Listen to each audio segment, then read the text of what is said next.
다음 발표 넘어가겠습니다. 서울대학교 차은정 교수님의 지구인류학, 지구위험시대의 인류학적 사고 듣겠습니다. 줌으로 발표하시겠습니다. 네, 안녕하세요. 저는 서울대에서 사회과학연구원에 있는 차은정입니다. 오늘 이 자리에서 발표의 기회를 주셔서 너무너무 감사하고, 나머지 발표도 이제 들어야 되겠지만, 오전부터 이제 발표를 들으면서 저도 많이 배우고 있어서 정말 앞으로 이 연구를 함께 해나갔으면 좋겠다 이런 생각을 많이 했습니다. 그런데 이제 제가 그냥 뭐 이렇게 발표하기 전에 잠깐 얘기를 하자면은 제 얘기 다 들리시죠? 네. 예. 제가 사실 이제 이런 논의를 인류학에서도 이제 이게 이제 철학이나 어떤 정치학이나 뭐 이런 인류학이나 뭐 기타 등등 그런 부분에서 어떤 동시다발적으로 일어나는 문제의식인 것 같아요. 어느 한 분야에만, 어느 학문 분야에 한정된 게 아니라. 근데 이제 인류학의 경우에는 제가 사실 이제 일본에서 이런 일본에 있을 때, 2014년, 15년 정도에 일본에 있을 때, 그때 이제 이런 논의들을 이제 접하고, 그리고 공부를 시작을 했어요. 사실 이제 저 같은 경우는 우회적으로 이런 문제의식을 받았었는데, 그래서 이제 그 당시에는 그런 얘기를 했을 때는 사실 이제 사람들이 다 이상한 얘기다라고 그렇게 생각을 했는데, 어느새 보니까, 최근에 보니까 이 학계의 이게 상식처럼 이렇게 논의가 되더라고요.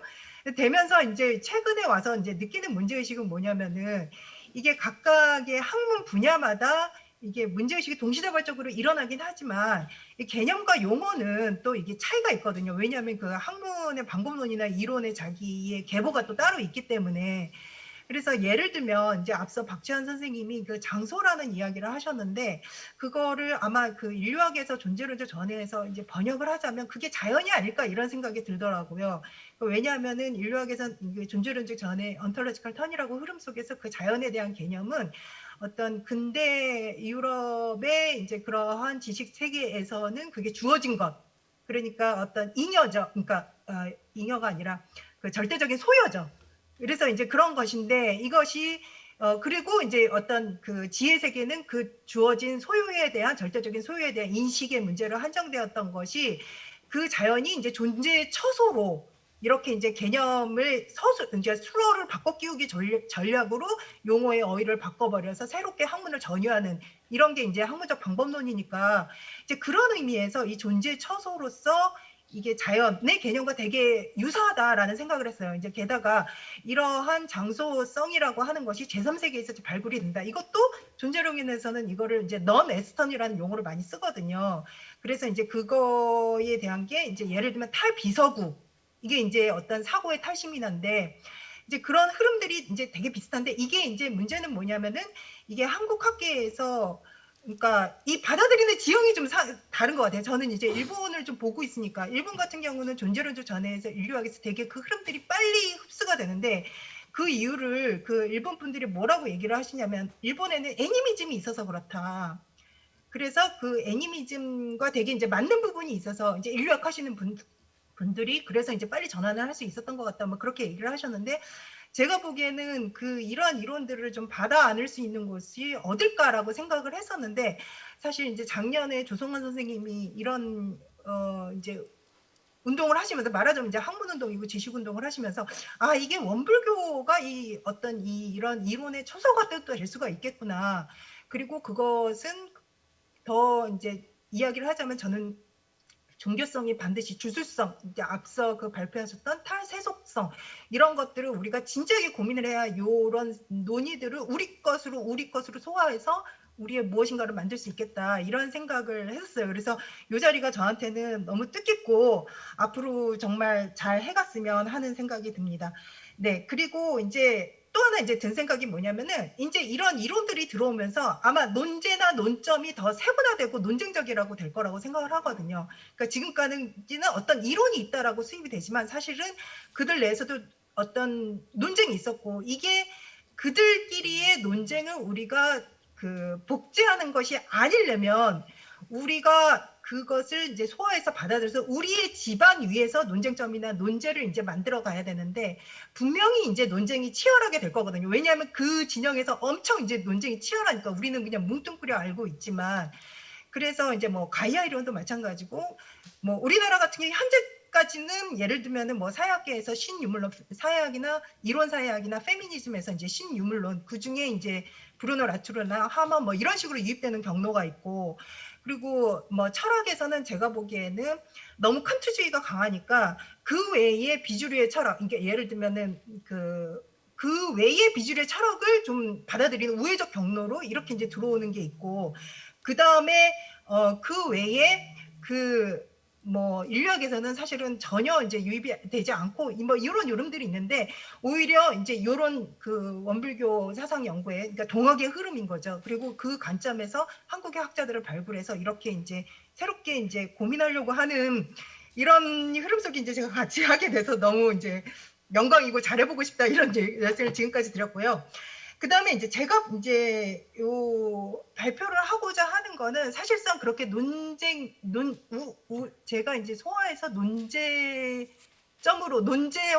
않았어요. 그래서 그런 점에서 좀 아직 뭐 문제의식만 있지만 이게 아직까지 풀어내지 못한 단계다라고 이제 미리 말씀을 드리고 제가 이제 이렇게 발표를 하는 것은 뭐냐면 이 인류학에서의 흐름이 있는데 이 인류학에서의 그런 흐름이 그러니까 이제 어떤 그 레비스트로스 이후로 이렇게 이제 기원을 잡는 그런 흐름들이 있는데 이 흐름에서 이 흐름의 이제 계기에 대해서 좀 이제 이야기를 좀 개략을 하고 그 다음에 이제 그 중에서 이 논점 중에 하나가 이제 주술화의 문제거든요. 인챈트먼트인데 요거를 이제 우리가 탈주술화라고 디스인챈트먼트라고 막스 베버가 그렇게 규정을 한 이후에 리인챈트먼트 다시 재주술화의 관점에서 이 애니미즘의 탈근대화 해보. 저는 사실 이제 이 애니미즘이라고 인류학에서 얘기를 하는데 제가 보기에는 어떤 범신론에 조금 더 가깝다. 범신론과 애니미즘은 분명히 차이가 있으니까 그래서 그거를 이제 그 논제를 이제 구체적으로 좀 얘기를 해봤으면 좋겠다. 왜냐하면 이게 종교성의 문제인데 그러니까 주술성과 종교성의 문제를 우리가 어떻게 풀어낼 것인가가 지금 현재 논의되고 있는 것의 좀 핵심적인 논제로 우리가 만들어야 한다 내지는 만들 수 있다라는 생각을 가지고 있으니까요.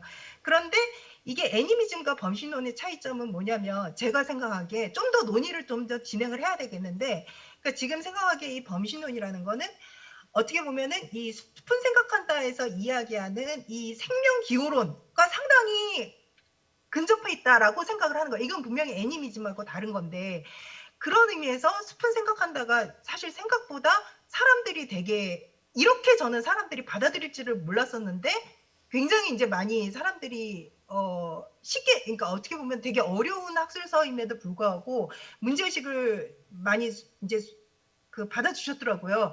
그래서 그 이유가 이 범신론적인 어떤 우리가 가지고 있는 어떤 그런 커스멀러지 세계라기보다는 더 이제 아까 뭐 앞서서 얘기했던 더 나아가고 더 확장되고 보이지 않는 세계까지 포섭되는 그 커스멀러지의 범신론적인 것이 이 스프 생각한다에서 이야기하는 제주술화의 관점으로서 생명기호론과 맞닿아 있기 때문이 아닐까. 그래서 이제 그 부분을 좀 이야기를 해보려고 이제 여기서 정리를 했는데 그래서 저는 사실 이제 좀 동학이나 원불교에서 이야기하는 범신론을 좀 더 공부를 해야 이 논의가 지금 더 구체적으로 그러니까 우리 언어로 이야기할 수 있겠는데 이제 그런 것까지는 공부를 미치지 못했다. 그래서 그 정도까지만 제가 이제 오늘 말씀을 드리려고 하고요.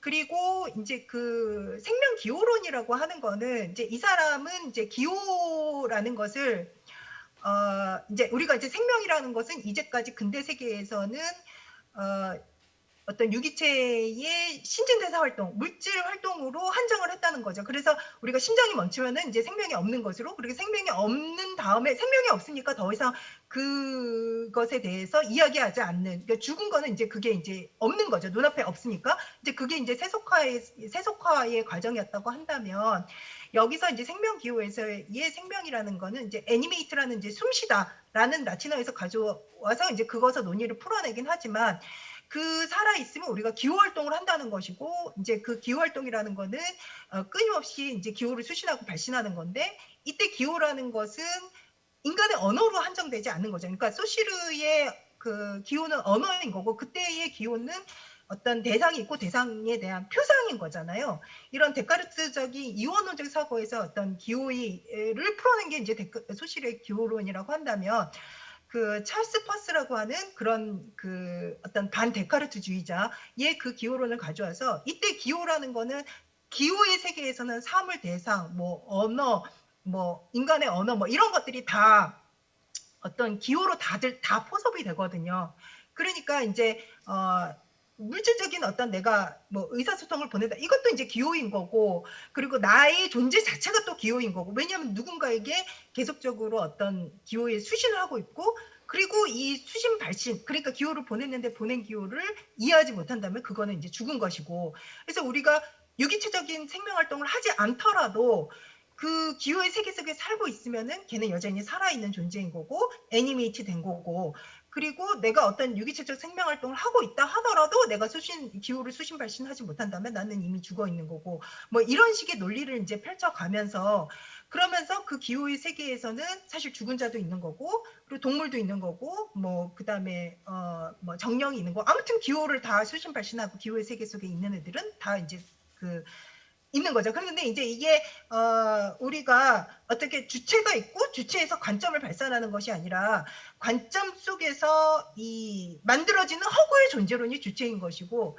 그렇기 때문에 이거는 이제 다 기호의 세계로 어떤 소환되게 된다는 거거든요. 그래서 요거에 대한 얘기를 지금 뭐 앞서 이제 그렇게 정리를 한 거고요.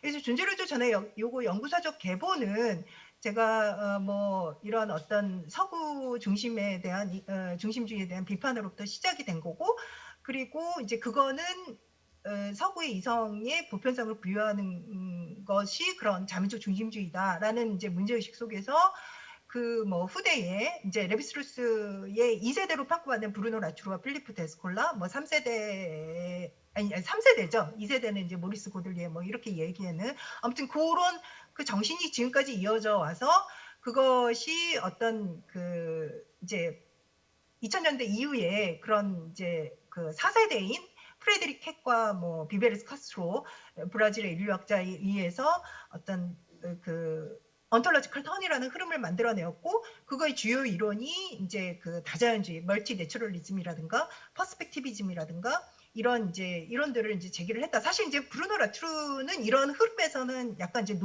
약간 다른 존재인데, 한국에서는 오히려 이제 브루노 라투르가 사회학자들에 의해서 소화가 되더라고요. 근데 인류학에서는 이제 인류학자는 아니라고 보거든요. 왜냐하면 근대 연구자니까. 그러니까 이게 그러니까 근대에 대한 이야기를 많이 한 거죠. 그래서 인류학적으로 브루노 라투르, 이건 이제 논쟁이 있고 논쟁인데 구체적으로 얘기하긴 이 자리에서 하기는 너무 세밀하게 하긴 한데, 브루노 라투르는 근데 이제 객체의 논의로 브루노 라투르의 논의가 이제 발전되긴 하는데, 그 객체라는 것은 사실 주체의 다른 이름에 불과한 것이다라는 또 이런 이제 비판을 하고 있고, 또 근대에 대한 이야기를 하고 있기 때문에 이게 이제 인류학적으로는 이제 갈수록 멀어지게 되고 근대 유해다라는 이야기를 하고 있는데, 어쨌거나 이제 이러한 큰 흐름 속에서는 이제 라투르나 뭐 이런 이야기들이 이제 계속 얘기가 되면서, 그런 대안을 모색하는 그런 이제 뭐 21세기 인류가 당면한 생태적 위기와 그와 변증법자로 얽힌 경제적 위기에 대한 대응으로서,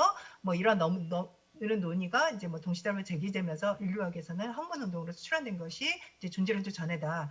그래서 이제 뭐 그런 것에 대한 얘기를 이제 쭉 한 거고요. 그 중에 이제 인간적인 것을 넘어선 인류학으로 이제 비인간의 존재를 우리가 이런 위기 상황 속에서 어떻게 같이 공존할 것인가의 문제가 이제 제기가 됐었고, 그것에 대한 이제 하나의 이제 그 어떤 민족지적인 사례로서 이제 제기를 한 것이 에드워드 콘의 숲은 생각한다라는 이런 이제 책이라는 거고요.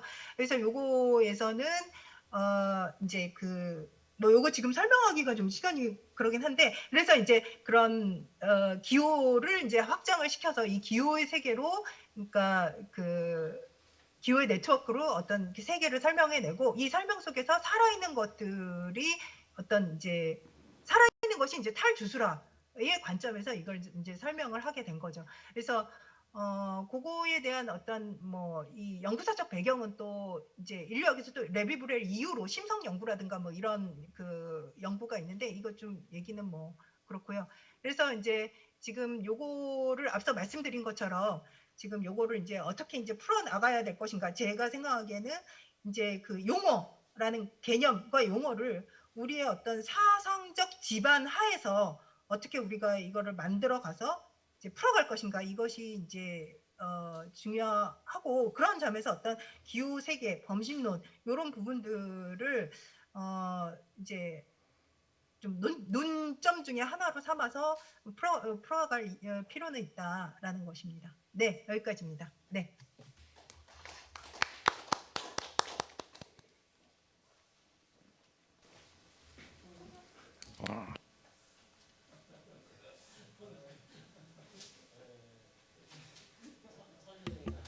아, 네. 地球、今回の発表は地球、危険時代の人類学的思考ということで、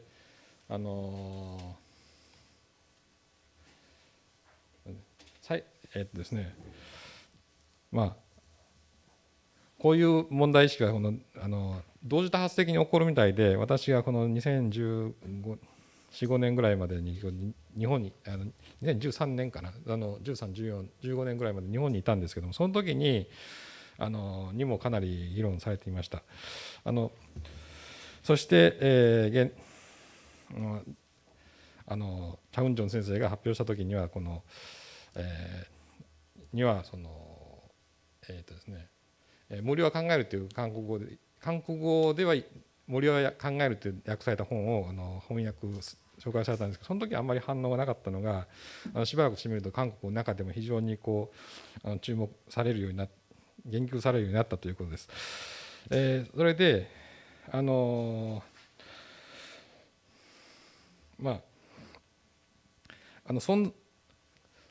西洋でも例えば存在論的展開とかそういう脱西洋の動きというのは結構西洋思想というかね、そういうのが盛んなようなんですけども、日本で割とそういうのが当時の日本でかなりこう素早く受容されていて、それはなぜなのかといったら日本にはアニミズムがあるというのが日本の研究者の話でした。韓国で見た場合は例えばその縁仏教東学の思想にそういう考え方に通じるものがあるのではないかと思います。ただしそれをこう西洋とか日本でやっているような論争をコピーするんじゃなくて、我々自身の立場から、例えばラトゥーラの言ったガイア理論であるとか真有唯物論であるとか、そういうのをこう受け取り直す必要があるんではないかというお話でした。それからなんていうかな、難しい。人類学の流れではレヴィ・ストロース以後のこの、